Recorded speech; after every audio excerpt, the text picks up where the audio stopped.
Welcome to The Explainer. Today, I want you to grab a bowl of your favorite cereal, get comfy on the living room floor, because we are time traveling back to a classic Saturday morning in the late 1970s. And this isn't just a trip down memory lane. We're going to dig into what made this a full-blown cultural phenomenon. All right, let's take a trip. Picture this. It is Saturday morning, sometime in the late 1970s. You're probably barely awake, you've got your bowl of sugary cereal, and the TV is on. But it's not just on, it's tuned to one of maybe 3 channels you actually get. This whole thing, it wasn't just watching some TV, it was a sacred ritual. And today, we're going to dive into that unique, sometimes weird, but always wonderful world of the Saturday morning cartoon block. And look, this quote from pop culture historian Carlo DeSalvo it absolutely nails that feeling. Saturday morning wasn't just another block of TV. No, it was a kingdom, and kids ruled. I mean, think about it. All 3 major networks turned over their entire morning schedule to brand new cartoons you couldn't see any other time of the week. It was a total animation paradise. And that feeling, that sense of it being special, that's really the heart of the matter. This wasn't at all like just flipping on the TV after school. No, this was an event. It was like a scheduled appointment with animation that had its own vibe, its own stars, and its own special set of rules. It was something you genuinely looked forward to all week.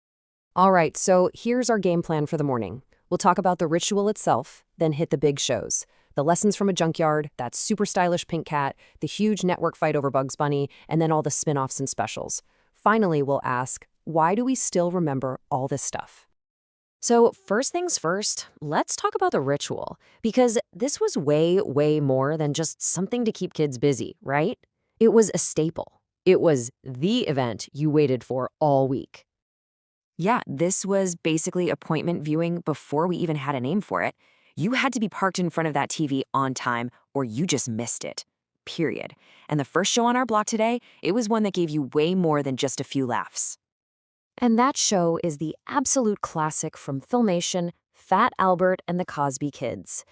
This thing was amazing because it somehow managed to be really funny, but also packed in these, real heartfelt life lessons. It was all about this group of friends in North Philly, and honestly, it was pretty groundbreaking for the time. And that show was Fat Albert and the Cosby Kids. It stood out. It wasn't about superheroes or talking animals. It was about a group of kids in a junkyard dealing with real-life stuff. It had a genuine heart to it. Each episode, introduced by Bill Cosby, had a clear moral and it felt grounded in reality in a way that nothing else on Saturday morning did. And the writing was just so sharp and funny. This line from Russell, the little kid, talking about his friend Rudy, it's just perfect. It's clever, it's funny, and it perfectly captures the unique voice of these characters that made so many of us tune in every single week. The reason it worked so well, though, the characters. Every single kid in the Junkyard Gang felt totally unique and real. They felt like your actual friends you were catching up with every Saturday. And the Junkyard itself was like its own character in the show. It wasn't just some random background. No, it was the hub of their creativity. It's where they built their instruments from junk, where they had their clubhouse. It's even where they watched TV to see their hero, the Brown Hornet. All right, next on the dial, we're shifting gears completely. We're going from the city streets to a world that's all about cool, slick style. One of the most legendary theme songs of all time, and a creative team with some serious animation history. And when I say serious history, I mean it.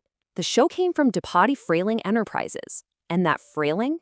That's Friz Frailing, as in one of the key directors behind the classic Looney Tunes shorts. So you can totally see that same DNA in the Pink Panther. That's where that sharp, witty, super stylish look comes from.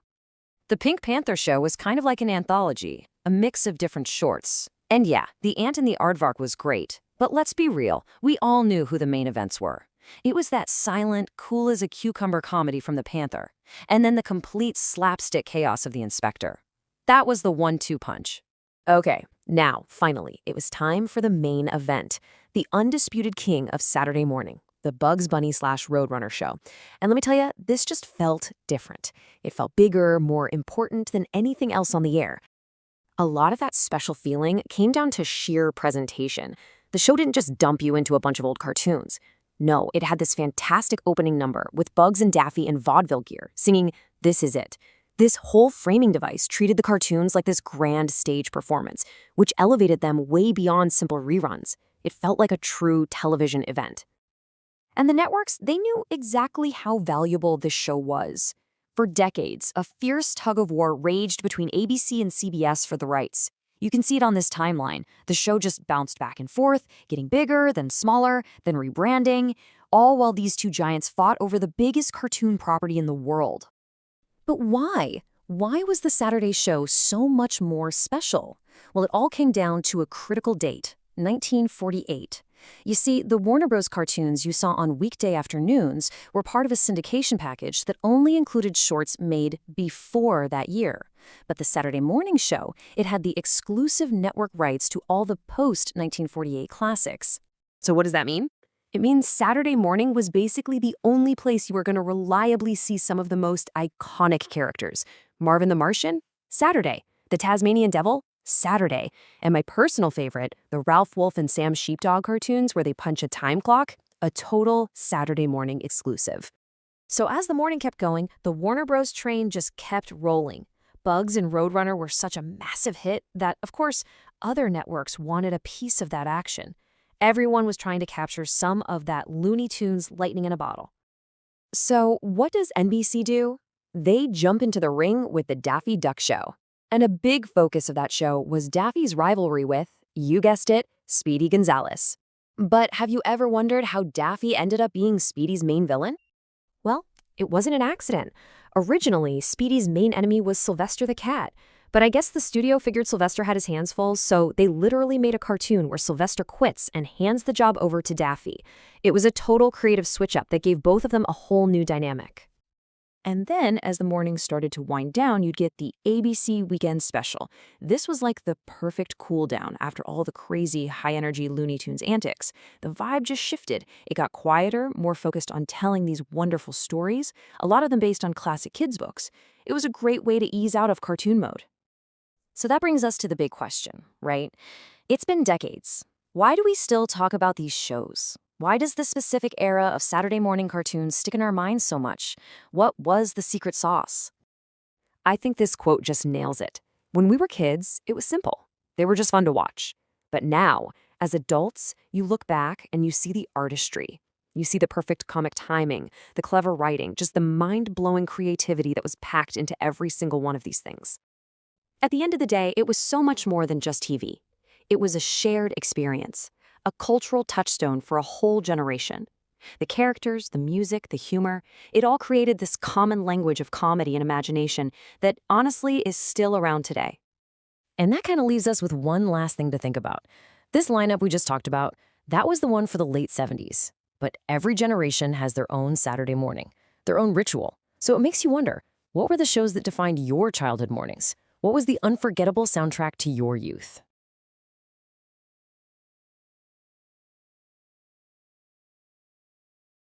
If you grew up in the late 70s, you definitely remember it. That magical time, that Saturday morning ritual fueled by a giant bowl of sugary cereal and just some of the strangest, most wonderful cartoons ever put on television. But have you ever really stopped to think about why they were so weird? Well, that's exactly what we're going to do today. Let's solve this Saturday morning mystery. Right, so in this kingdom, there was one undisputed king. I mean, sure, there were a few other studios kicking around, but one giant, Hanna-Barbera, produced just a mind-boggling number of the shows that basically were the era. They were the champs, no question about it. They didn't just participate, they absolutely ruled the airwaves. It was all three major networks, ABC, NBC, and CBS, all competing for your eyeballs with hours of brand new shows. And at the center of this universe was Hanna-Barbera. But this amazing creative kingdom, it was totally under siege. And here's the twist. The reason for all that glorious weirdness wasn't just some explosion of wild imagination. Nope. It was actually a reaction to some really intense pressure from outside forces. Forces that completely changed the rules of the game. Yeah, back in the 70s, cartoon studios were constantly looking over their shoulders. You had these powerful watchdog groups that would flag anything that even hinted at being too violent, and forget about making a show that looked too much like a toy commercial. This pressure put creators in a real bind, and it forced them to get, well, incredibly weird to keep us entertained. And you can see the results of this pressure on some of the most iconic characters out there. I mean, think about the classic Tom and Jerry, right? Their whole deal was this endless, hilarious slapstick rivalry. Well, fast forward to the 70s, and network pressure had turned them into buddies, pals who solved problems together. The entire reason they existed was just gone. And it wasn't just cats and mice. Even superheroes got hit with this. Their entire job description was rewritten. Seriously, forget fighting bad guys. The new mission was like solving mysteries or maybe saving someone from a natural disaster. And the #1 rule in big, bold, flashing neon letters was no punching. I mean, how do you even make a superhero show with zero action?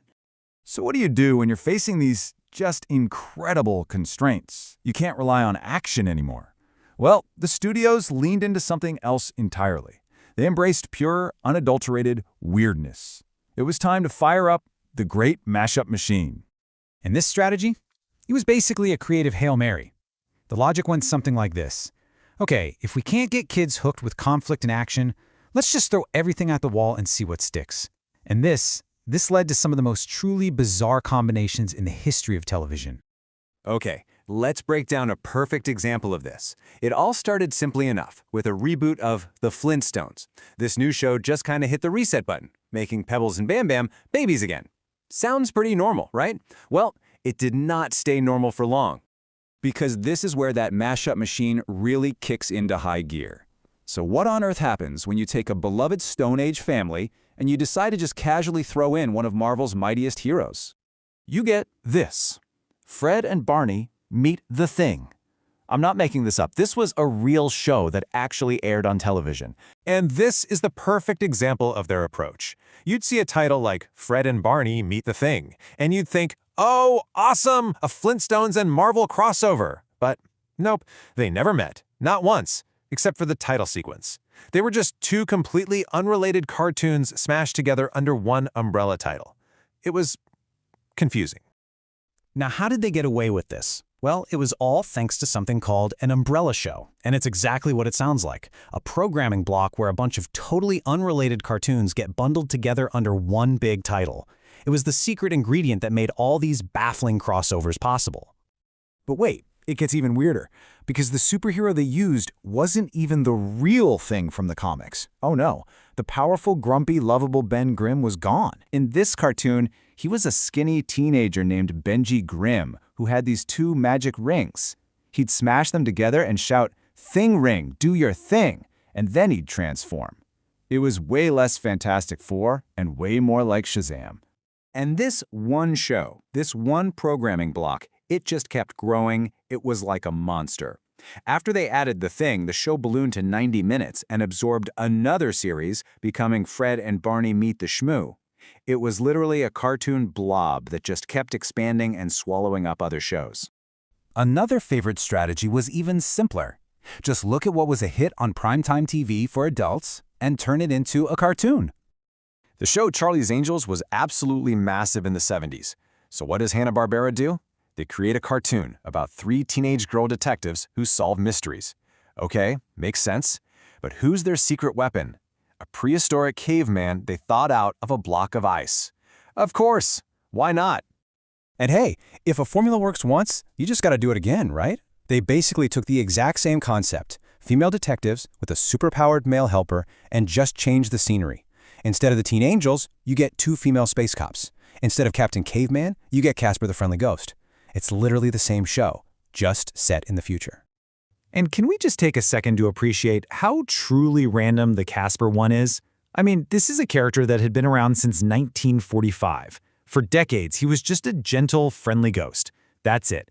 Then, boom, it's 1979.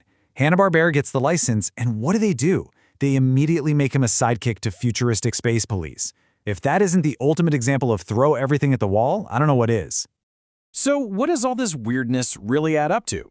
What is the legacy of this totally bizarre era where a creator's hands were tied, but their imaginations just ran completely wild? I think this next quote really just says it all. Looking back as an adult, yeah, you can see how random and formula-driven these shows were. But when you were a kid, you weren't analyzing the formula. You just saw a friendly ghost in space, and it was the coolest thing ever. The weirdness, against all odds, it actually worked. It connected with kids, no matter how little sense the logic behind it made. So, when you look at the big picture, the strange cartoons of the late 70s weren't an accident at all. They were the results of a perfect storm, really. It was this collision of super strict rules and this desperate need to grab a kid's attention. And that combination forced the studios to get incredibly, and wonderfully, weird. And all of this leaves us with a pretty fascinating question to think about, right? We always assume that total creative freedom is what leads to the best art. But this whole era of animation kind of suggests something different. It suggests that maybe, just maybe, having really strict rules and limitations can force a kind of chaotic, unexpected creativity that you just can't get any other way. What do you think?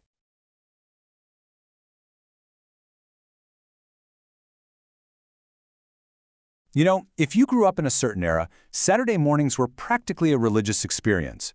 You'd wake up super early, pour a bowl of cereal that was basically 90% sugar, and just glue yourself to the TV for hours. Well, today, we're taking a trip way back to the late 1970s, which was just this incredible golden age for superhero cartoons. And this quote right here, this says it all. For so many of us, Super Friends was it. It was the absolute top of the mountain. I mean, you had the Justice League, the epic Hall of Justice, the Legion of Doom. It was just everything you could possibly want. It really felt like this huge, amazing universe just waiting for you every single weekend. But here's the crazy part. The show that we all remember as this unstoppable Saturday morning titan, it actually had a really, really rocky start. Yeah, its journey to becoming a legend was anything but simple. It actually got canceled after its first season, but then live-action shows like Wonder Woman became huge hits, so ABC brought it back. And from then on, it was constantly changing, adding the amazing Legion of Doom one year, then switching up the format the next. And since direct fighting was a no-no, the heroes spent most of their time saving people from erupting volcanoes and tricking villains instead of, punching them. And this is where it gets really personal and relatable. For the author, his first real memory of the show was the 1979 version, The World's Greatest Super Friends. But here's the thing, the network was rerunning all the old segments from the previous years. So for a little kid watching, every single episode just felt totally brand new. And that's the real magic of being a kid, right? You don't know about production schedules or different seasons. It's all just one giant, awesome adventure. But Super Friends wasn't flying solo, not by a long shot. Saturday morning was absolutely packed with other heroes. And let's be real for a second, some of them were, well, they were a little weird. This was a time of some truly quirky powers, robot sidekicks, and shows that now just kind of live in our heads as these fuzzy, half-remembered dreams. Okay, so take the Plastic Man comedy adventure show. If you were a kid watching, just like the author, you'd probably think he was just some goofy, stretchy character made up for cartoons, right? But get this, he was actually a legit Golden Age comic book hero from way back in the 1940s.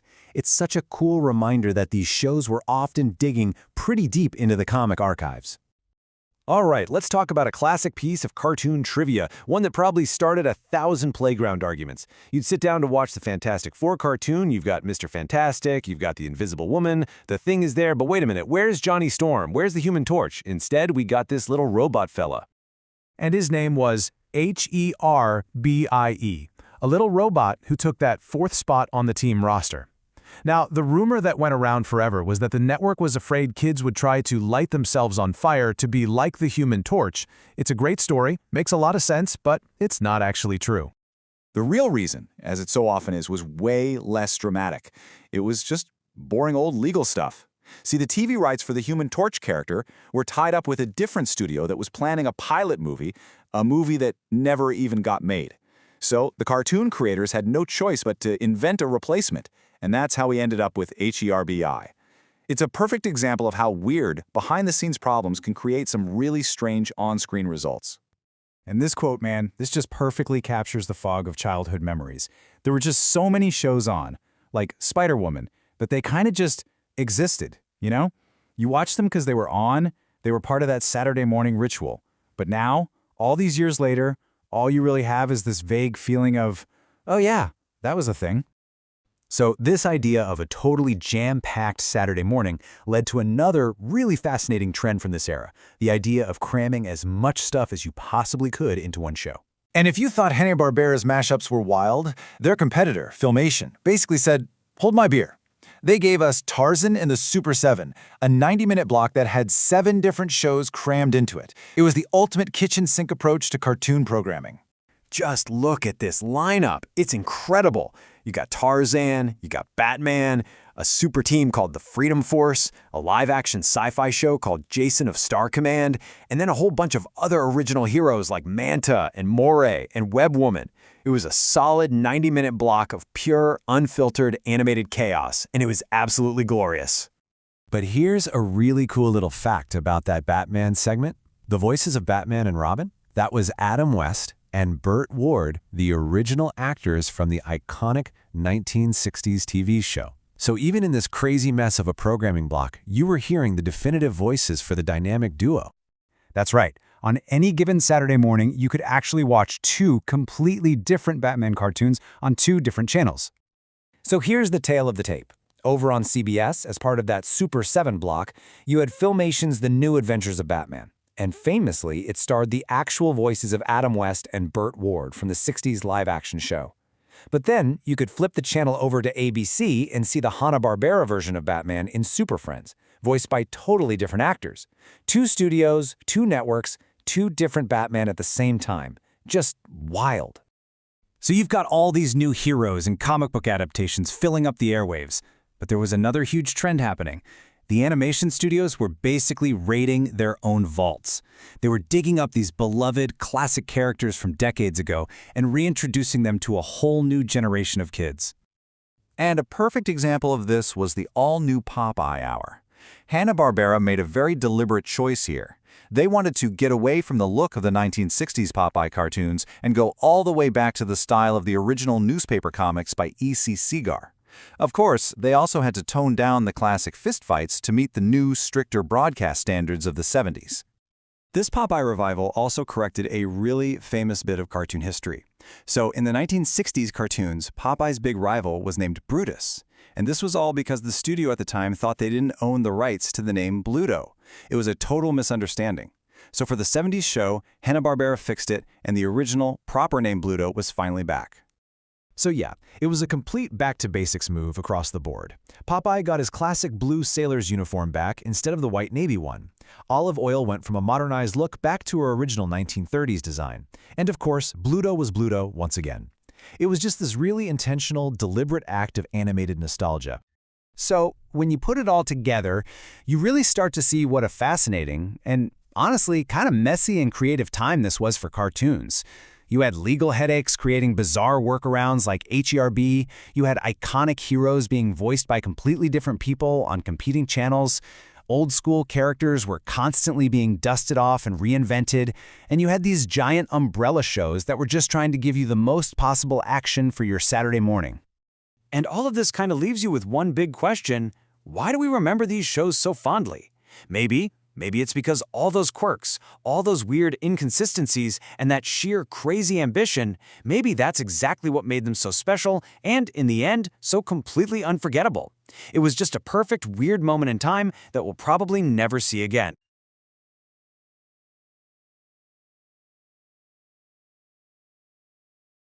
Now, we're going to talk about those forgotten cartoons that pretty much owned Saturday mornings. These weren't exactly the superstars, but they were a huge, huge part of the whole experience. And this quote from our source, Carlo DiSalvo, it absolutely nails the vibe we're talking about. Think about it. These aren't the cartoons you woke up early for, right? No. These were the ones you kind of stumbled upon, the ones that filled the space when your favorite show was a repeat. This, my friends, is the world of the also-ran cartoon.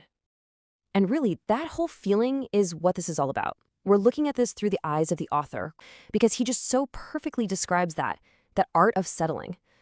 Just watching whatever happened to be on. I mean, if you grew up in an era with only a handful of channels, you know exactly what this feels like. Okay, so let's get our definition straight here. An also-run doesn't mean it was a bad cartoon. Not at all. It was just, your second choice. Or your third. Maybe even your fourth. It was the ultimate backup plan for any kid parked in front of the TV with a giant bowl of cereal just trying to make it through the morning. So the author gives us some perfect examples right out of the gate. On one hand, you had shows he actually liked, but they just weren't his top picks, like the new Mighty Mouse and Heckle and Jekyll cartoons. But then you had the other stuff, the shows he watched with, and this is his phrase, minuscule interest. And for him, the big one was Hanna-Barbera's Godzilla. And here's where it gets really interesting, the why. Why was Godzilla an also-ran? Well, it's because the network's censors, the standards and practices folks, they basically declawed the poor guy. Can you even imagine a Godzilla who can't breathe fire or stomp on buildings? No way. So wait a minute. What is Godzilla if he can't breathe fire on people, can't step on buildings, and can't step on cars? He couldn't smash, he couldn't burn, he couldn't stomp on pretty much anything man-made. The fact that this show was even remotely interesting is, frankly, amazing. It's a huge testament to the creativity of the writers who had to figure out how to make a creature of destruction into a heroic monster of the week fighter. So, what do you do when you have a show like A Toothless Godzilla? Simple. You bundle it with something else. And this brings us to a huge and, let's be honest, super cheap trend back then, the Power Hour. It's that classic move, right? If the show itself isn't a knockout, just make the whole block of programming seem bigger and better. And wow, this slide just lays it all out. Look at the wild ride Godzilla went on. He got paired up with a jungle hero, a robot dog, a kung fu master. They even threw in reruns of Johnny Quest.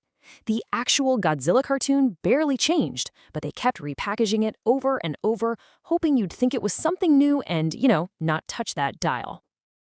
And eventually, he landed with the Super Globetrotters. It was just this constantly shifting, confusing block of animation. And that final pairing with the Globetrotters, that really shines a light on a huge, huge trend from that era. If you were a cartoon producer and you had some kind of established brand, whether it was a basketball team or a classic comedy trio, what did you do with it? Well, the answer, it seemed, was always the same. Turn them into superheroes. It was a pretty low-risk formula that was super easy to sell to kids. And the author just nails it again with this quote. It really did feel like producers were just, chucking ideas at a wall and hoping something, anything, would stick. And turning a famous group like a basketball team or, heck, even the Three Stooges into superheroes, that was the idea that seemed to stick the most. And here we have two of the most perfect and frankly most bizarre examples of this. First up, the Super Globetrotters. They got their powers from, wait for it, magic lockers. And then you have the Robotnik Stooges, where, Larry, Moe, and Curly became clumsy bionic crime fighters. I mean, you literally couldn't make this stuff up, but somehow they did. Of course, it wasn't all just about these weird new shows. A huge, huge piece of the Saturday morning puzzle was just reruns. Old shows from years, even decades before that, got a second life with a whole new audience of kids. And the undisputed king of the rerun, well, that had to be Scooby-Doo, right? I mean, by the late 70s, there was already a decade's worth of Scooby-Doo episodes in the can. So you'd have the new show on Saturday morning, but then you could find the old ones in reruns pretty much every single day. And because of that, because it was just always on, even a classic like Scooby eventually became an also-ran for our author. So here's the big takeaway. Saturday morning was like a second chance for shows that maybe didn't hit it big in primetime. Take The Jetsons. It only ran for one season back in the 60s, but it became an absolute staple on Saturday mornings for years. For the studios, this was a genius move. They could make money off their old stuff and fill up the schedule for cheap. And for us kids, it meant that shows like Johnny Quest, which got thrown into all those Power Hour blocks, just felt timeless. They became these cultural touchstones that everybody seemed to know. Okay, so you're probably thinking the whole morning was just cartoons, right? Wall-to-wall animation. But there was a very strange and sometimes really cool exception to that rule that we've got to talk about. I'm talking about shows from Sid and Marty Krofft. Now, these guys were the absolute kings of live-action kids' TV. Their stuff had a very unique kind of trippy vibe. And while our author says he wasn't really into most of their shows, there was one that was totally different. And that show was Land of the Lost. This was the one that broke the mold. For our author, this one was different. The story was actually interesting, those Sleestak creatures were genuinely terrifying, and the whole world was just so cool. This one wasn't an also-ran. It became a main choice. It was appointment television. So when you step back and look at the whole picture, what does this all mean? It means these forgotten shows, these also-rans, these reruns, all these weird experiments, they're way more than just trivia questions. They're like the cultural glue of that time. They filled the gaps, and in doing so, they helped define what Saturday morning even felt like for a whole generation. And that really leaves us with a final thought, a question for you. When you think back to when you were a kid watching TV, what were your also-ran shows? You know, the ones you watched when nothing better was on. What were the backups that you now remember just as fondly as your absolute favorites?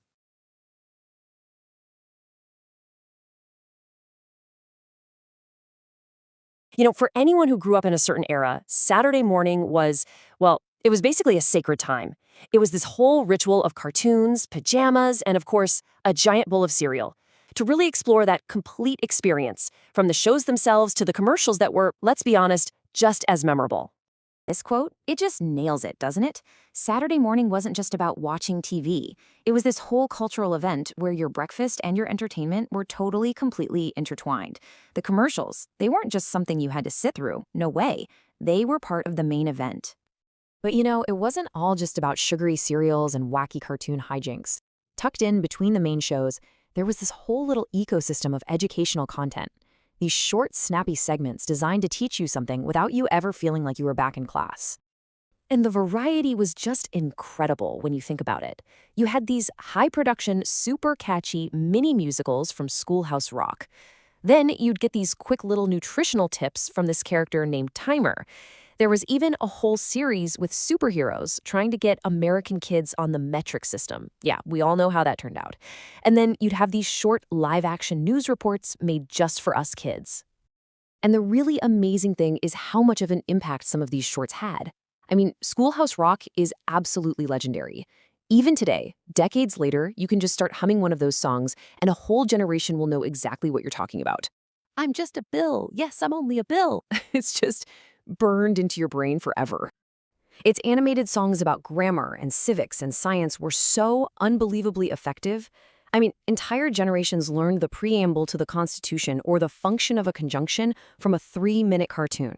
It was education perfectly disguised as pure, catchy fun. All right, so let's move on to the main event of those commercial breaks, the cereal. This was the absolute golden age for cereal advertisers, and man, they pulled out all the stops to get the attention of millions of kids who were just glued to their TV screens. But a really interesting shift started happening in the late 70s. As parents started paying more and more attention to nutrition, that magic word, sugar, all of a sudden became a bad thing. So, what did the cereal companies do? They got creative and started this massive rebranding effort. And the change was so obvious, you can see it right here, plain as day. They still wanted to tempt the kids, of course, but they had to make the box sound a little less scary to the parents who were actually buying it. So Sugar Smacks becomes Honey Smacks. Sugar Pops becomes Corn Pops. It's the same cereal, but a totally different vibe. And if you want to see just how seriously they took this, look no further than Sugar Crest. It didn't just change its name once, oh no, it went through a whole identity crisis. First it became Super, then it swapped sugar for Golden, and finally it landed on the simple Golden Crisp that we know today. What a journey. Now, this is a feeling so many people have, right? Is it just us looking back with rose-colored glasses, or was the cereal actually different? Well, according to our source, it's a fact. The recipes have absolutely changed over the years, with different preservatives and additives, and it all leads to a taste that a lot of people feel just doesn't hold up to the original. Okay, now we have to talk about the real stars of the show, the mascots. These weren't just cartoon salesmen. They were iconic characters. They had personalities, they had catchphrases, they had these epic quests that played out in 30-second bursts every single Saturday morning. I mean, it really was a battle. Every single ad was a new pitch, and every mascot was like a general leading the charge for their brand. They weren't just selling you a box of cereal. They were selling you an adventure, an identity, a whole club that you could be a part of. All you had to do was convince your parents to grab that one specific box at the grocery store. And at the very top of that mascot mountain, there was one undisputed king. He was charismatic, he was powerful, and he had a catchphrase that was known all over the world. Of course, I'm talking about Tony the Tiger. And get this, in the late 70s and early 80s, his commercials were these amazing spoofs on Cold War spy movies. Seriously, Tony was this suave super agent whose mission was always to protect the secret formula for Frosted Flakes from some mysterious villain in a trench coat.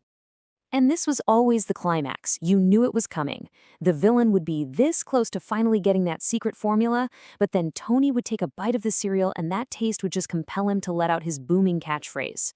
And somehow, that giant, "They're great," would foil the spy's plan every single time. It was so cheesy, but it was absolutely brilliant, and it totally cemented him as the leader. This just perfectly captures the playground politics of the cereal aisle. There was a clear hierarchy and Tony was at the absolute top. I mean, even when other mascots literally got superpowers like Sugar Bear did, nobody ever questioned Tony's leadership. And check out Sugar Bear's evolution because it's fascinating how it follows his cereal's name changes. He started out as this cool, smooth character. Then he becomes an actual superhero named Super Bear. After that, he developed this kind of Popeye-like power, getting a vitamin-packed punch from the cereal. And then, eventually, he just settled back into being effortlessly cool again. And then you had the mascots, who were basically defined by their obsessions. You had the Trix Rabbit, in this constant state of just wanting something he could never have. And then you had Sunny, who was just completely, joyfully out of his mind for Cocoa Puffs. Their catchphrases are unforgettable. Silly Rabbit, tricks are for kids, and I'm cuckoo for Cocoa Puffs. And come on, who can't relate to this? You'd watch these commercials and you just felt so bad for the poor guy. All he wanted was one bowl of cereal, and those kids were just relentless. It was like a weekly lesson in cartoon cruelty. Okay, so check out this fascinating family dynamic. Everybody knows Tony the Tiger. He's a legend. But do you remember his son, Tony Jr.? Yeah. He had his very own cereal, Frosted Rice, which, let's be honest, was basically sugar-frosted Rice Krispies. They even showed up in commercials together. A true father-son breakfast empire. Not every mascot was an animal, though. Kellogg's Raisin Bran gave us this incredibly simple but super effective character, a happy, smiling sun. The genius of it was all in the visual. The sun used its own rays, like hands, to drop those famous 2 scoops of raisins right into the box. It was just such a charming, direct way to sell the best part of the cereal. Then you had regular Cheerios. Their commercials were just so wholesome and full of heart, often showing families during the holidays. They weren't selling adventure, they were selling tradition, like the simple joy of stringing Cheerios to decorate the Christmas tree. But hey, eventually the Cheerios brand found a way to have the best of both worlds. When Honey Nut Cheerios came along, it brought with it that friendly little bee and this super smooth, inviting tagline. It was really the perfect bridge between the wholesome image of the original and the fun, character-driven world of other kids' cereals. All right, so beyond the cool guys and the desperate chasers, there was this whole other world of mascots, the more eccentric ones. This is where things get a little spooky, a little magical, and sometimes, honestly, a little confusing. Okay, the monster cereals. Now, this might be hard to believe today, but these guys weren't just a Halloween thing. No way. They were on the shelves all year long. And the commercials were fantastic. It was usually Count Chocula and Frankenberry getting into these hilarious arguments about whose cereal was better, and then the super chill Boobery, which just kind of float in and break things up. All right, next up, we have a mascot who created a genuine childhood mystery. This one is such a perfect example of a weird detail that gets stuck in your head. The Sugar Smacks frog, Diggum, was so hyper he would actually interact with his own picture on the cereal box. Like, he'd give it a high five. And the author here admits that as a little kid, he was totally convinced that they were 2 separate, identical frogs. It's that kind of quirky little thing that just stays with you forever. And speaking of things that stay with you, let's talk Lucky Charms. Now, the marshmallows have gotten pretty wild over the years, but for anyone growing up in this era, these were the OGs, the original 4. That's it. Just pink hearts, yellow moons, orange stars, and green clovers. That was the simple, iconic treasure that Lucky the Leprechaun was always trying to keep away from those kids, all while telling us they were magically delicious. And this right here was a huge moment in marshmallow history. For years, Lucky Charms only had the 4 original marshmallows. But then, in the late 70s, they dropped a bombshell, the Blue Diamond. It was a brilliant move to get kids excited all over again, giving them a new reason to beg for a box and hunt for that new treasure. And how about this for a deep cut? Today, we just think of Cookie Crisp as one thing, but back then, Oh, it was a whole magical universe. There were actually 3 different flavors, and each one had its own dedicated wizard mascot. You had Cookie Jarvis for chocolate chip, of course, but there were also wizards for vanilla wafer and oatmeal cookie crisp. And each one had a magic wand topped with their cookie. I mean, what a forgotten piece of cereal history. And man, the list just goes on and on and on. You had Toucan Sam, Fred and Barney for Pebbles, Snap, Crackle, and Pop, and of course, the adventurous Captain Crunch. The sheer number of these iconic characters is just staggering. But what about the cereals that really thrived without having one big famous character? Some of them managed to create a memory that was just as strong, but they did it with a clever gimmick or a really simple, powerful message. The Frosted Mini Wheats campaign was just perfect. The ads were so smart. They'd show an adult talking about the responsible, crunchy wheat side, and then suddenly their inner child would burst out to celebrate the nicely sweet frosted side. It was a genius way to sell the same cereal to both the parent who was buying it and the kid who was eating it. And a bunch of others did this too. Kix famously branded itself as kid-tested, mother-approved, which basically made it the ultimate compromise cereal. Honeycomb wasn't about a character. Its whole identity was about being big. I mean, come on, you can hear this jingle in your head right now, can't you? Honeycomb didn't have a mascot. It had the Honeycomb Hideout. It was this awesome clubhouse where a gang of kids just celebrated how big the cereal was. That jingle was an absolute earworm, and it perfectly captured the feeling of being in a cool, exclusive club. And Alphabets sold this simple, brilliant gimmick that you could literally play with your food by spelling words. These hooks were just as powerful as any mascot. When you talk about legendary commercials, there is one that pretty much everyone remembers. The setup was so simple. 2 older brothers trying to trick their incredibly picky little brother, Mikey, into trying a new cereal. And that line, "He hates everything," it just perfectly set up the big payoff. "He likes it. Hey, Mikey." This commercial got so famous that it actually spawned one of the most persistent urban legends of its time. For years, this really dark rumor followed the young actor who played Mikey. So let's just put this thing to rest once and for all. No, it is absolutely not true. The actor John Gilchrist is alive and well. But the myth itself became so widespread that it's almost as famous as the commercial that started it. And this was a direct rivalry. For a little while, you had to pick a side in the great graham cracker cereal war. Kellogg's had its graham crackers, and General Mills had Golden Grahams. This was a head-to-head fight to own an entire flavor on the cereal aisle. But in the end, there could only be one. Golden Grahams was the winner, and graham crackers, well, they just faded away. And of course, we have to talk about the ultimate thrill, the prize inside the box. It was such a simple joy, just digging through all that cereal to find a little plastic toy or some trading cards or, and this was the holy grail, a small bag of M&Ms, like Frosted Flakes used to include. It was the absolute perfect end to the whole commercial experience. So why? Why do these characters and these jingles still have such a powerful hold on us all these decades later? What was the secret ingredient that made them so effective and so memorable? And that's really what it comes down to. They worked because they weren't just one-off commercials. They were serialized little bits of entertainment.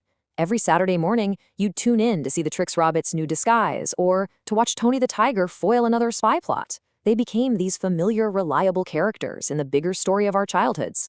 And that kind of brings us to a final thought.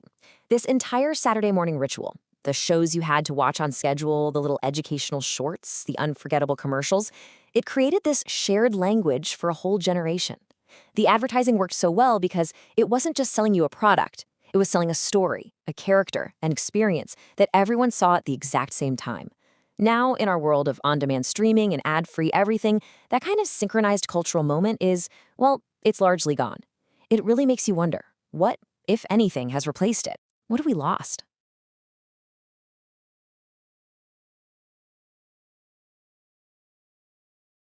We're taking a trip back to that wild, wonderful, and yeah, sometimes pretty weird world of advertising that basically defined a generation.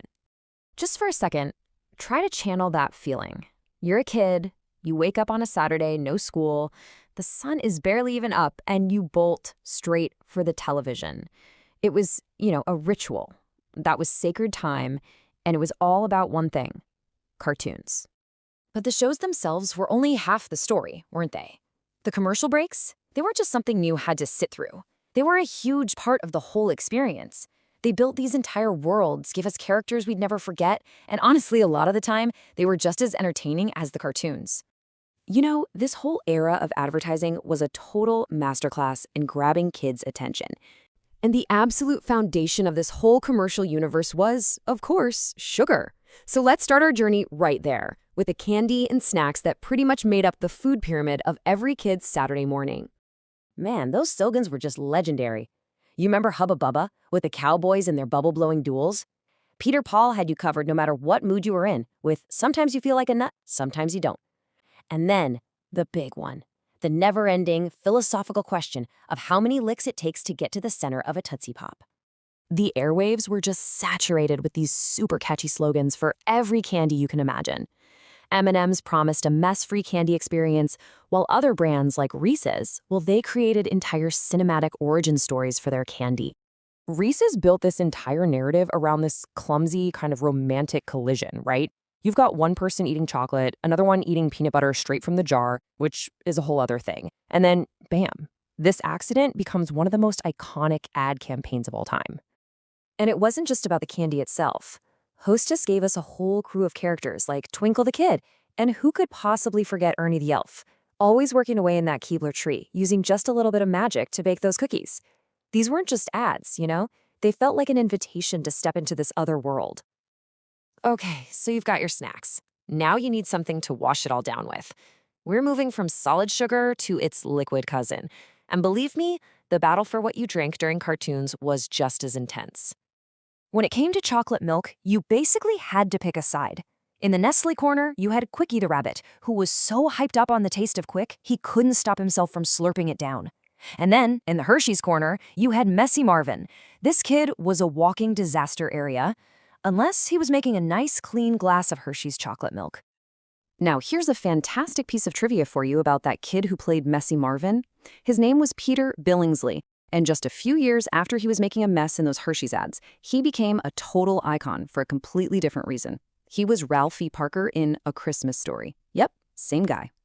So yeah, before he was dreaming of that Red Ryder BB gun, he was the face of messy chocolate milk. Being called a Messy Marvin was basically the signal that it was time to go clean your room. And then there was this guy, the agent of pure, joyful chaos. Anytime a group of kids had some minor problem and yelled, "Oh no," you knew what was coming. The Kool-Aid Man would save the day by smashing through a solid brick wall and offering everyone a drink. Problem solved.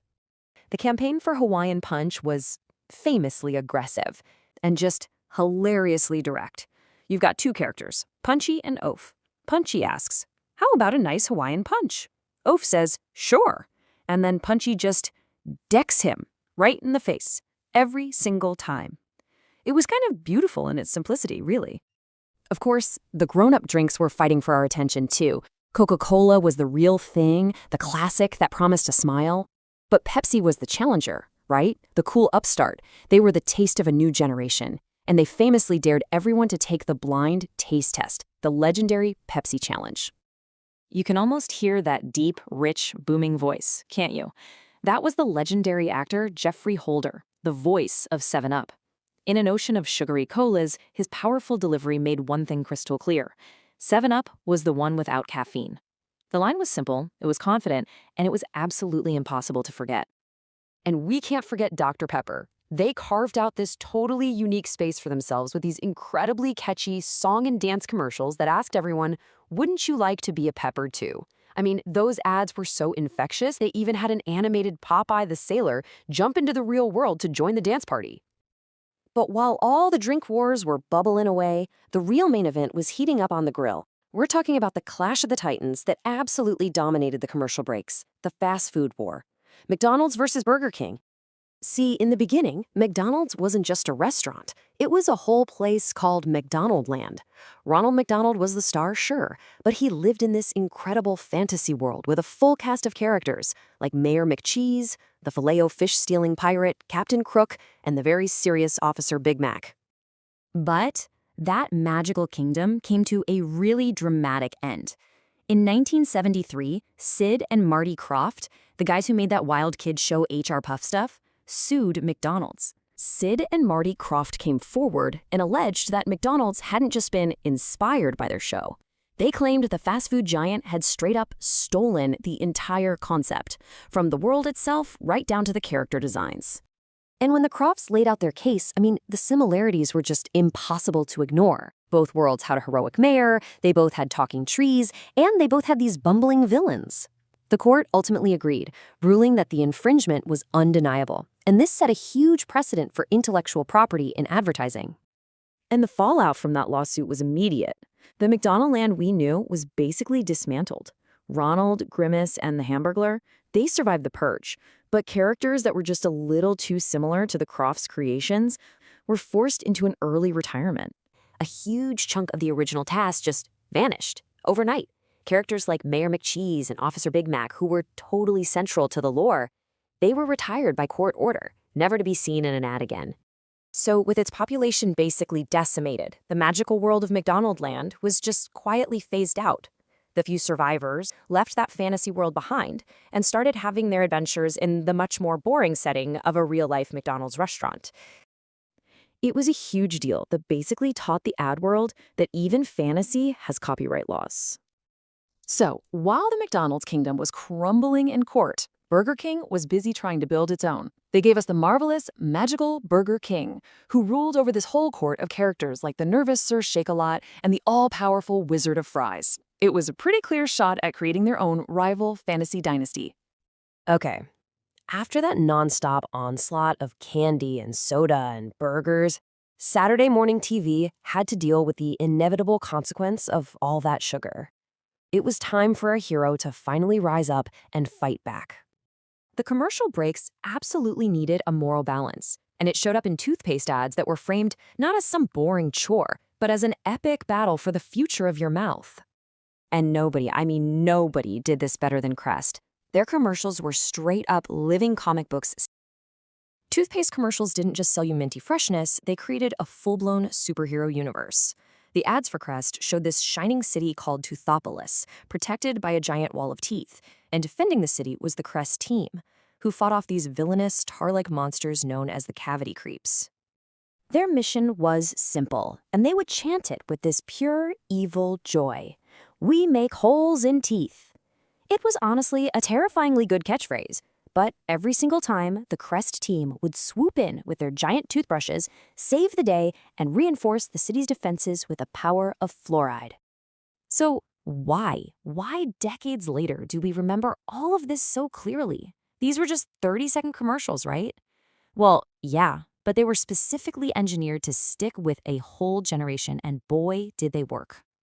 It really all comes down to this perfect recipe for nostalgia. You had these incredibly catchy jingles that got stuck in your head, paired with these rich visual worlds like McDonaldland. They gave us this huge cast of characters to connect with. Heroes, villains, weirdos, all of them.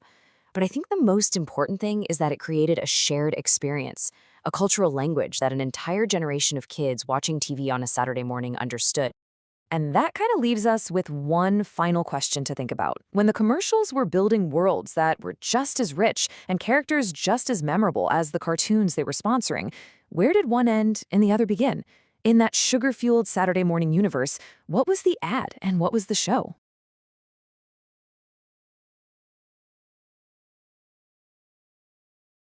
Oh, the commercials that ran between the cartoons were almost as legendary as the shows themselves.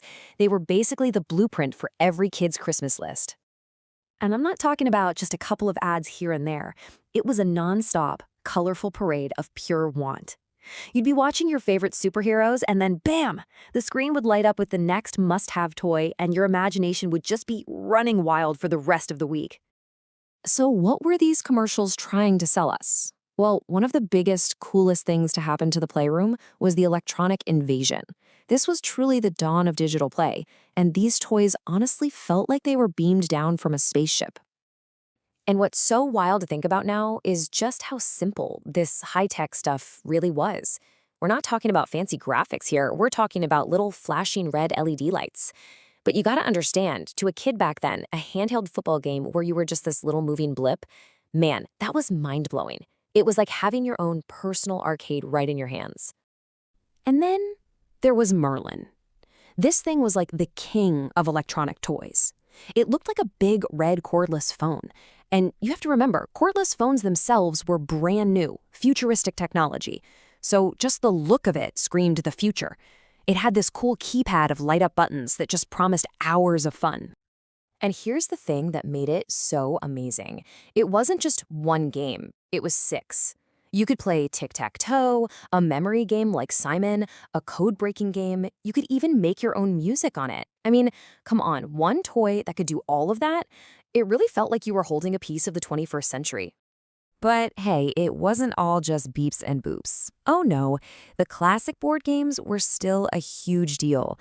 The commercials for these were everywhere, and they were all selling this perfect picture of the whole family gathered around, laughing and just having the best time ever. And the commercials for these? They were just as fast and furious as the games themselves. First up, you had the absolute button-mashing chaos of Hungry Hungry Hippos. Then there was that nerve-wracking, steady-hand tension of Operation, trying not to get that buzz.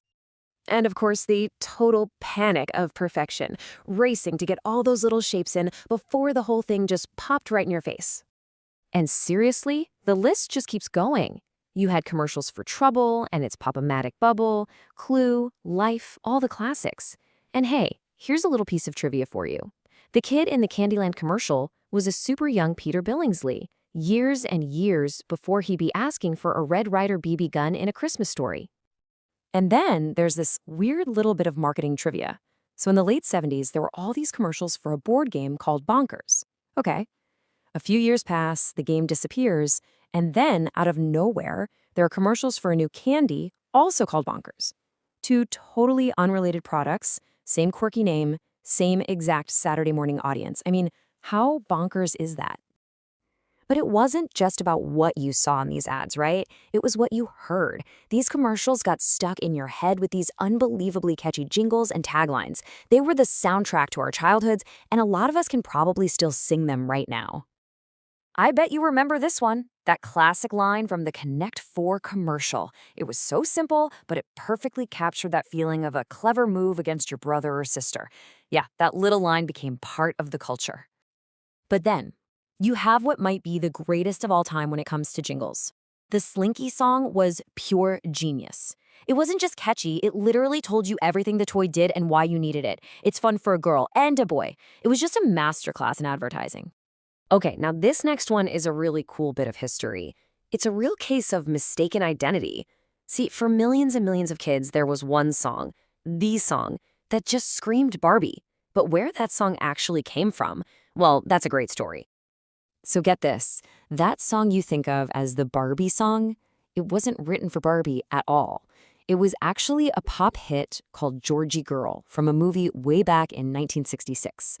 What Mattel did was super smart. They licensed the melody and then just slapped new Barbie-centric lyrics on top of it. So here's how it all went down. The song's a hit, right? Then, a decade later, Mattel starts using that tune in their ads, singing something like, "Here comes Barbie fun," instead of, "Hey there, Georgie girl." And just like that, for a whole generation of kids, that song was Barbie's theme song. The original was completely forgotten. And that's why this moment is so relatable. Can you imagine? You're just a kid watching some old movie on TV, and suddenly you hear the Barbie song? Your mind would be totally blown. You'd be running to your parents yelling, "Hey, they stole the Barbie song." But look, if we're really talking about late 70s toy commercials, we have to talk about the 800-pound gorilla in the room, the one cultural juggernaut that completely took over everything, especially the ad breaks on Saturday morning. We are talking, of course, about Star Wars. The commercials for Kenner's Star Wars toys weren't just ads. No, they were events. They weren't just selling you a plastic figure, they were selling you a piece of the movie. They showed you exactly how to bring that epic galactic civil war right into your living room. They were a vital part of being a kid on a Saturday morning. And the amount of stuff they made, I mean, it was just unbelievable. You had the small action figures, the big ones, incredible vehicles like the Millennium Falcon, playsets like the Death Star, lightsabers, puppets, even a remote-controlled R2-D2. Kenner literally built an entire galaxy of toys. And those commercials made sure you wanted every single piece. So you've just seen all these amazing commercials, right? Your brain is buzzing with all these incredible toys. There's only one question left. Where in the world do you get it all? Well, don't worry. The commercials had an answer for that too. And that answer came in these super happy commercials with Jeffrey the giraffe and his whole family, his wife Gigi, baby G, and Jeffrey Jr. They'd all be singing and dancing through what they called the world's biggest toy store. These ads weren't just selling toys, they were selling you the dream of this magical place where every toy you could ever imagine was just waiting for you. And you know, all of this, it was part of a perfect Saturday ritual. For the author, once the cartoons were over, the day was just getting started. That excitement from the commercials would carry through the whole afternoon. A trip to the grocery store, maybe a movie, and of course, making sure to set the Betamax to record The Muppet Show. It was just a perfect 1970s Saturday. So when you look back, it's pretty amazing how powerful these little 30-second commercials were. They didn't just shape our wish lists, they really helped shape our childhood memories. So I'll leave you with this question. What's that one ad from your childhood, that one jingle, or that one catchphrase that you will absolutely never forget? So, when you combine all of these elements, you get way more than just a block of television. You get a perfect snapshot of a unique cultural moment that for the most part has just completely vanished. Ultimately, the magic of it all really came from a simple fact. It was a shared experience. Everyone was watching the exact same thing at the exact same time. It was a weekly appointment that you could go and dissect with your friends at school on Monday, and that created this collective memory that really defined childhood for millions of us. Looking back, the late 70s were this totally bizarre, super restrictive, but somehow incredibly creative time for animation. It was this landscape of strange team-ups and recycled formulas that still managed to create some unforgettable TV. And it all goes back to that feeling Carlo DeSalvo described, that sense that this weird, wonderful world was made just for you. So that leaves me with one question for you. What was the show that made you feel that way? What's the one weird, wonderful, or maybe even forgotten cartoon that defined your Saturday mornings?